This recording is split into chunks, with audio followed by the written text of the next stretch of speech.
झारखंड में मुख्यमंत्री से ईडी की पूछताछ के बाद सियासी पारा चढ़ा हुआ है। जब से सीएम पूछताछ के लिए ईडी दफ्तर गए थे, तब से ही कार्यकर्ता सीएम हाउस के आसपास डटे हुए हैं। सीएम के समर्थकों का कहना है कि भाजपा और ईडी के द्वारा हेमंत सरकार को अब दस्त करने की कोशिश हो रही है, जिसका जवाब झारखंड की जनता देगी। वहीं सीएम आवास में आयोजित यूपीए विधायक दलों की बैठक में भाग लेने पहुंचे जेएमएम सांसद महुआ मांझी ने कहा कि ईडी के द्वारा कल पूछे गए सवालों का पुख्ता जवाब सीएम हेमंत सोरेन ने दिया है। वहीं भाजपा और केंद्र सरकार पर निशाना साधते हुए कहा कि देश के इतिहास में आज तक किसी सिटिंग सीएम को ईडी के द्वारा पूछताछ के लिए नहीं बुलाया गया है।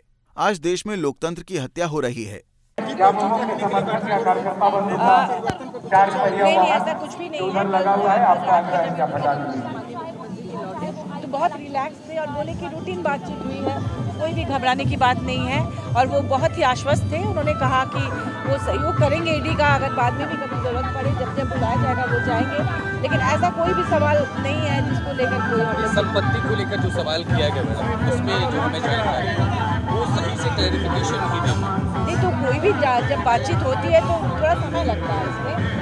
हो सकता है कि कल रात हो गई थी, इसलिए उसे वहीं अंत कर दिया गया। वैसे गंभीर बात होती तो आज भी जाना पड़ता, लेकिन ऐसी कोई बात नहीं कही गई। इसका मतलब ईडी के लोग संतुष्ट हैं उनके जवाब से। अच्छा, ये बताइए मैडम, ये महागठबंधन की रणनीति के तहत हो रहा है, लेकिन जेएमएम के कार्यकर्ता नजर आ रहे हैं, यूपीए के कांग्रेस के जो नेता हैं, उनके जो कार्यकर्ता हैं, देखिए, रांची में हमेशा जाम की स्थिति हो जाती है। तो चूंकि हमारे माननीय मुख्यमंत्री जी पर हमला, वो पार्टी के कार्यकारी अध्यक्ष हैं, तो इसलिए हमारे पार्टी के लोग यहाँ आए हैं और जब जरूरत पड़ी इसकी वजह से हमारे कार्यकर्ता भी आए हैं। एक सवाल और, ये बताइए कि ये ऐसा पहली बार हुआ है जब सिटिंग मुख्यमंत्री से इतनी देर पूछताछ हुई।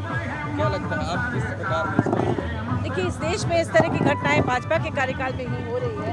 सचमुच ही कभी भी किसी सिटिंग माननीय मुख्यमंत्री को इस तरह से ईडी के दफ्तर में नहीं बुलाया गया था।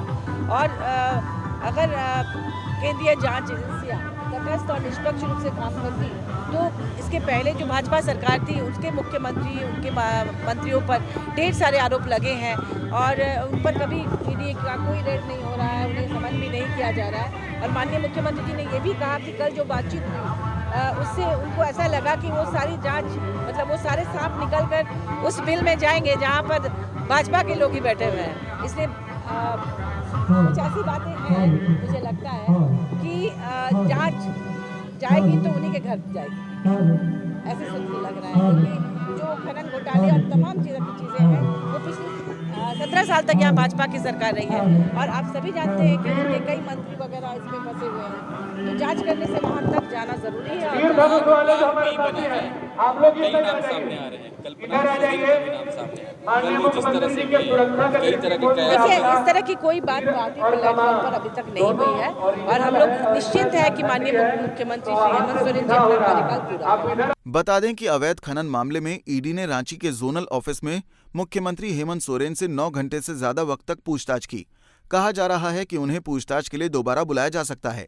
पंजाब केसरी टीवी के लिए रांची से सुजीत कुमार की रिपोर्ट।